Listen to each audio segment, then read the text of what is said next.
Mumbai app आधारित प्रवासी वाहतूक सुरू करण्यासाठी परिवहन मंत्रालयाची खासगी कंपन्यांशी बोलणी सुरू। या माध्यमातून मराठी तरुणांना रोजगार देण्याचा प्रयत्न केला जाणार। राज्यात महात्मा गांधी राष्ट्रीय ग्रामीण रोजगार हमी योजनेच्या कामांचा धडाका। केंद्र सरकारने दिलेलं उद्दिष्ट पूर्ण करून राज्यात अतिरिक्त 70% काम। लाडकी बहिणी योजनेतील 26 लाख बहिणी अपात्र। चुकीच्या पद्धतीने लाभ घेणाऱ्यांवर शासन स्तरावर योग्य निर्णय घेतला जाणार। आदिती तटकरेंची माहिती।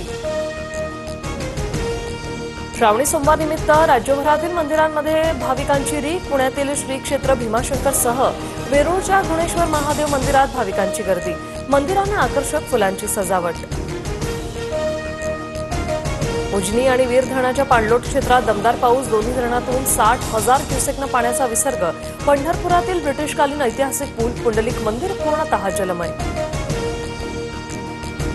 जळगावमधील हतनूर धरणाचे 18 दरवाजे 1 मीटरने उघडले। तापी नदीत 32,633 क्युसेक्न पाण्याचा विसर्ग। नदीकाठच्या गावांना सतर्कतेचा इशारा। गोंदिया जिल्ह्यात मुसळधार पाऊस। 364 घरांचं नुकसान, तर सालेकसामध्ये घर पडल्याने एक महिला जखमी। हजारो हेक्टर शेती पाण्याखाली। विदर्भ, मध्य महाराष्ट्रासह कोकणात पावसाचा जोर कायम। भीमा, पंचगंगा, कृष्णा नदींच्या पाणी पातळीत मोठी वाढ। राज्यातील धरणांमधील जलसाठा 68%.